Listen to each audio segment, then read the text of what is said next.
Baik, Assalamualaikum warahmatullahi wabarakatuh. Selamat siang teman-teman. Alhamdulillah kita bertemu kembali ya.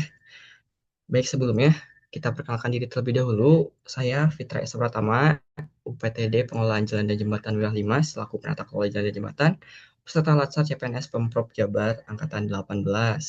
Nah, mungkin Akang Teteh di sini dari kami ya, kelompok 4 gitu kan, kelompok 4 kedua tentunya bisa memperkenalkan diri nih, dimulai dari Teh Fatimah. Silakan Teh Fatimah memperkenalkan diri terlebih dahulu. Baik, Akang Teteh semuanya. Perkenalkan, saya Fatimah Trihandayani dari Dinas Koperasi dan Usaha Kecil Provinsi Jawa Barat. Oke, selanjutnya Teh Dea. Silakan Teh Dea. Baik, Akang Teteh semuanya izin memperkenalkan diri. Saya Dewi Diana Putri dari Dinas Perkebunan Provinsi Jawa Barat. Kemudian Teh Anggia, mangga Teh Anggia. Assalamualaikum warahmatullahi wabarakatuh. Izin memperkenalkan diri, nama saya Anggia Sawitri dari Dinas Lingkungan Hidup Provinsi Jawa Barat. Selanjutnya terakhir yang paling ditunggu Teh Balkis. Silakan. Baik, terima kasih. Izin memperkenalkan diri. Nama saya Balkis Nurul Badriati. Saya bekerja di Dinas Tenaga Kerja dan Transmigrasi Provinsi Jawa Barat. Baik. Nah, buat teman-teman yang menonton video ini, kita di sini mau apa gitu kan sebenarnya. Jadi pada kesempatan kali ini kita akan menyampaikan terkait dengan tokoh panutan kita, yaitu Muhammad Hatta, tentunya berkaitan dengan berakhlak, berorientasi atau core value-nya ASN nih. Seperti apa kehidupan Bung Hatta masa dulu gitu kan. Ya, yang kan ditunjukkan oleh Teh Fatimah yang ada di background zoom kita, Muhammad Hatta, berkenaan dengan kehidupannya di zaman dulu yang tentunya harus menjadi panutan kita dalam nilai core value berakhlak ASN. Baik, sebelumnya izin saya membacakan terkait dengan biografi Muhammad Hatta itu sendiri. Muhammad Hatta adalah sosok yang lahir di Bukit Tinggi, Sumatera Barat pada tanggal 12 Agustus 1902 dengan nama Muhammad Atta, Atta yang dikenal dengan Wakil Presiden Republik Indonesia dan sekaligus Bapak Koperasi Indonesia. Oh, gimana nggak segan kita ya, beliau seorang Wakil Republik Indonesia yang pertama, kemudian Bapak Koperasi. Sejak kecil, beliau sangat orangnya terpelajar, mulai di Mulo di Padang, kemudian ya di Padang, kemudian dia langsung belajar langsung ke Belanda di Nederland Hogesand Rotterdam yang kini adalah Erasmus University Rotterdam, tempat ia menemuni di ilmu ekonomi dan meraih gelar sarjana di sana. Nah, di Belanda ini, Hatta ini aktif loh dari berbagai bidang organisasi yang memperjuangkan kemerdekaan tentunya. Kemudian dia berada di puncak karir, tapi tidak semudah itu perjuangannya. Dia berada di puncak karir hingga bisa memimpin wakil Indonesia. Nah, tapi perjuangan beliau tidak sampai di situ. Beliau sempat diasingkan, sempat dibuang, dan akhirnya tetap beliau mencerminkan integritasnya selaku bangsa Indonesia yang punya nilai berakhlak, menjunjung tinggi nilai yang sudah beliau pegang, dan kemudian beliau berhasil. Dan Muhammad Hatta wafat di Jakarta pada 14 Maret 1980. Ia dikenal bukan hanya seorang ekonom yang berideologi rakyat sesuai tadi dia mendirikan koperasi, dan juga dia juga dikenal dengan negarawan yang sangat demokratis. Nah, itulah kenapa kami setelah diskusi panjang memilih Muhammad Hatta menjadi tokoh panutan kami dalam orientasi nilai berakhlak Korpel ASN yang tentunya seharusnya bisa dicerminkan oleh setiap ASN di masa depan. Nah, berngomong-ngomong terkait dengan berakhlak, berorientasi pelayanan akuntabel, kompeten, harmonis, loyal, adaptif, dan kooperatif, mangga kita sama-sama dengarkan uh, pemaparan atau pendapat dari masing-masing anggota kelompok kami yang dimulai dari berorientasi pelayanan disampaikan oleh Teh Balkis. Baik, terima kasih Kang Fitra untuk kesempatannya. Untuk berorientasi pelayanan pada Bung Hatta ini yaitu beliau pernah ingin membeli sepatu Belly gitu ya, tapi sampai akhir hayatnya ini, beliau ini tidak bisa membelinya karena beliau ini menghabiskan banyak tabungannya untuk membantu teman dan warganya selama masa kepemimpinan beliau gitu. Nah, ini juga menunjukkan bahwa beliau itu sangat peduli kepada masyarakat dan mendahulukan kepentingan masyarakat dibandingkan dengan kepentingannya sendiri.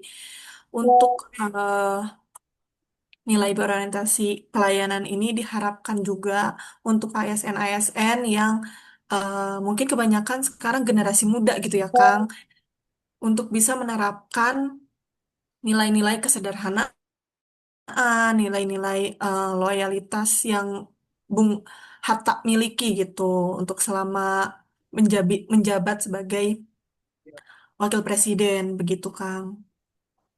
Oke, berarti Teh Balkis beliau dulu pernah punya mimpi gitu kan, mimpi kecil untuk punya sepatu Beli, tapi beliau malah korban untuk rakyatnya gitu kan, berorientasi kepada pelayanannya untuk memilih uangnya diberikan kepada rakyat sehingga beliau tidak bisa sampai akhir hayatnya membeli sepatu Beli gitu ya. Betul sekali, Kang.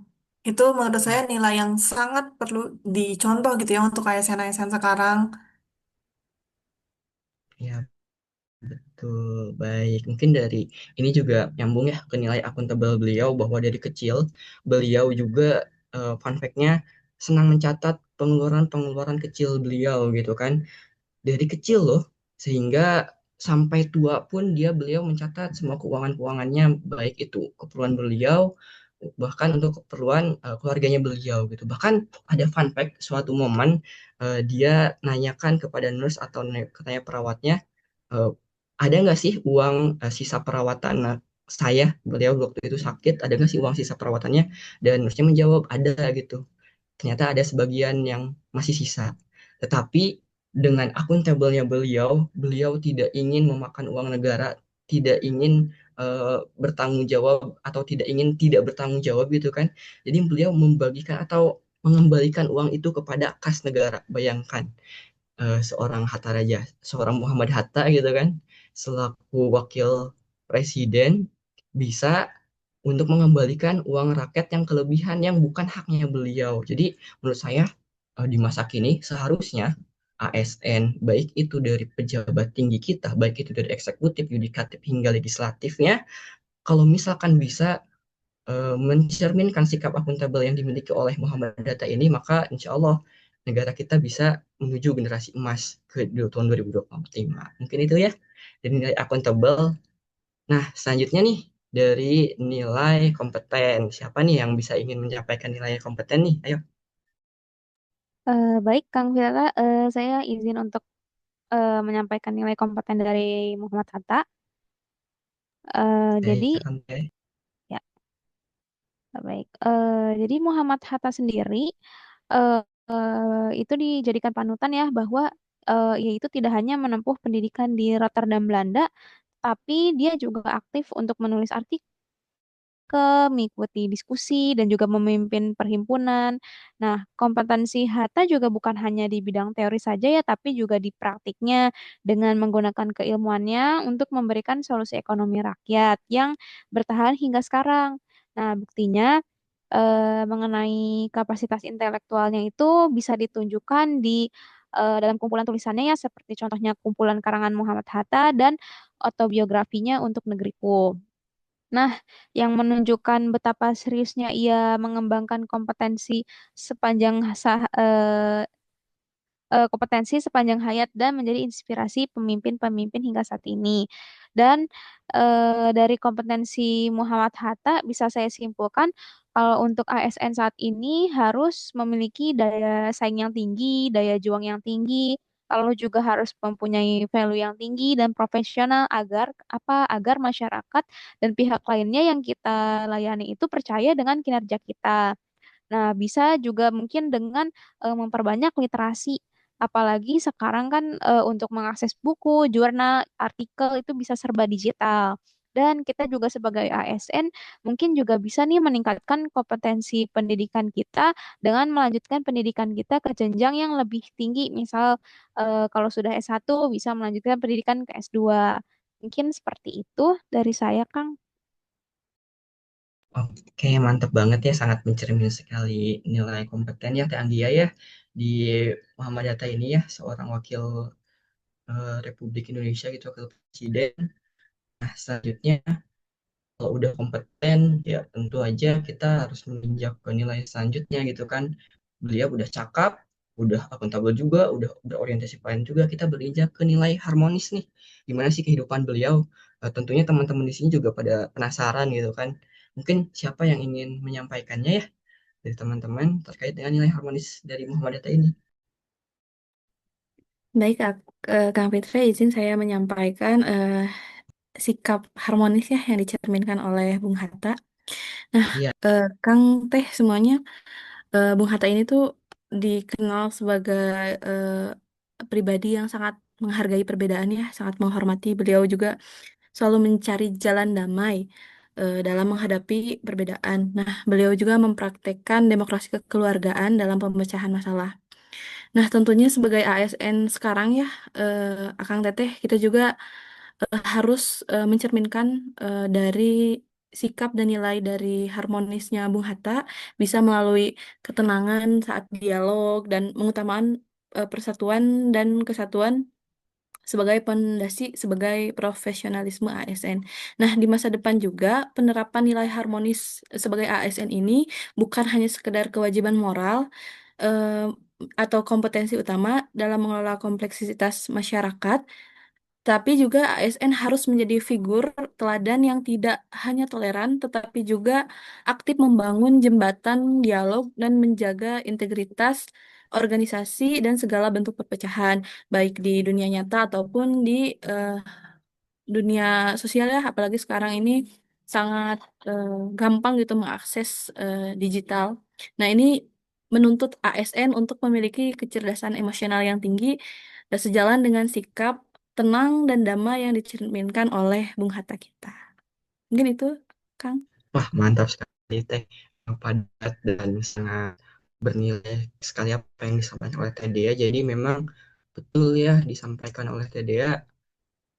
Iya, Bung Hatta ini selain kompeten juga sesuai dengan tugasnya, dia juga bisa harmonis dengan teman-temannya gitu kan, hingga bisa berbaur, kemudian mendirikan Republik Indonesia ini gitu kan.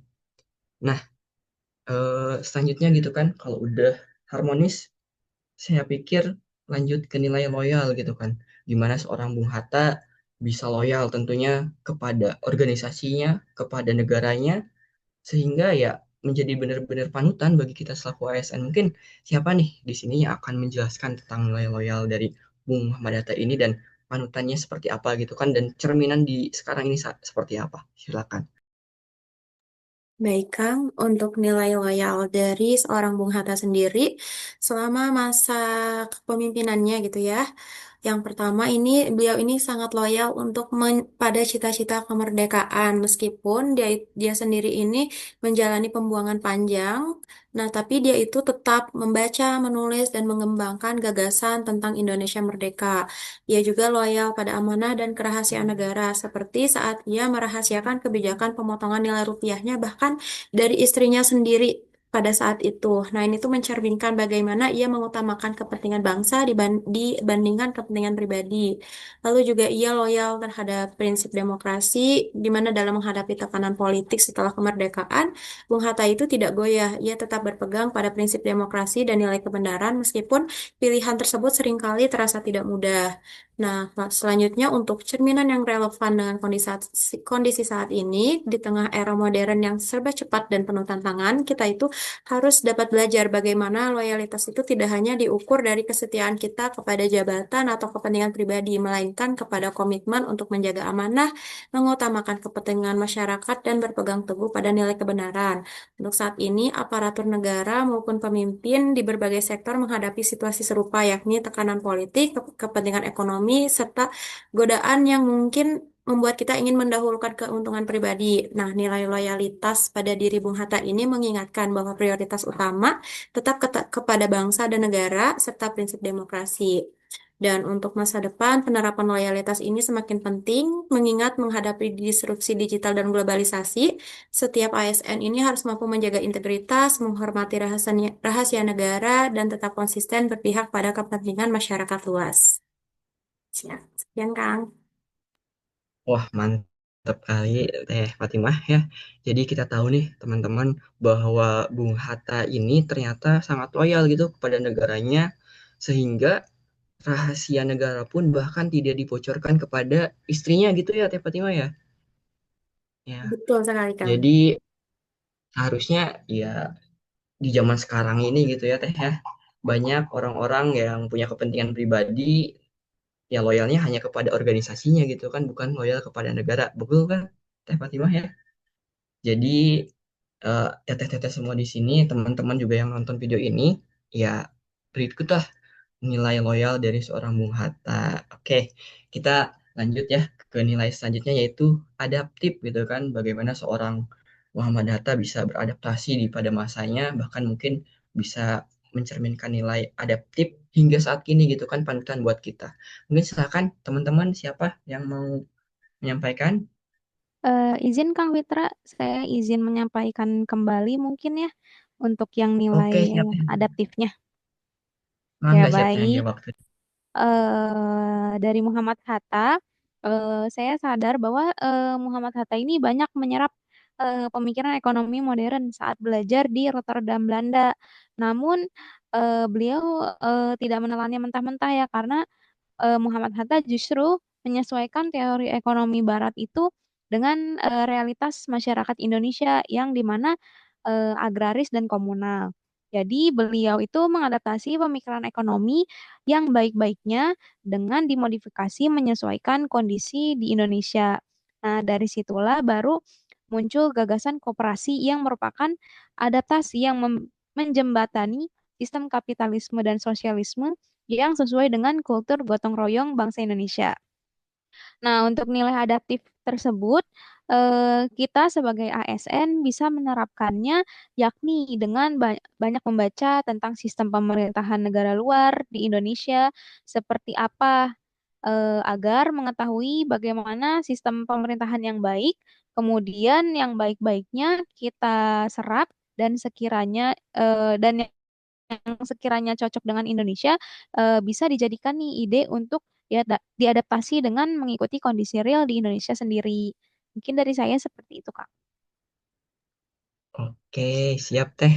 Jadi Muhammad Hatta ini ya tentu tadi saya sudah bilang ya dikenal dengan koperasi ya Teh ya, Teh dia ya betul. Iya, betul, koperasi. Bapak koperasi. Bapak Koperasi Indonesia yang tentunya itu adalah salah satu produk dari adaptif beliau yang sampai saat ini masih diterapkan ya Teh Anggia ya. Iya, betul, sampai saat ini koperasi masih ada ya di Indonesia. Nah, itu pelajaran juga bagi kita. Benar tadi saya tertarik dengan Teh Anggi yang menyampaikan bahwa ambil yang baiknya, buang yang buruknya gitu. Jadi meskipun kita nanti semoga kita bisa keluar negeri gitu kan, belajar di luar negeri, ya ambil yang baiknya, buang yang buruknya dan eh, buatlah produk yang sesuai dengan Hatta Muhammad Hatta ini sehingga bisa berlanjutan seperti kooperasinya Muhammad Hatta. Nah, mungkin itu ya Teh Anggia dari nilai adaptifnya sangat adaptif sekali. Ternyata beliau bahkan produknya saja bisa bertahan hingga kini dan di masa depan. Gitu ya Teh Anggia ya.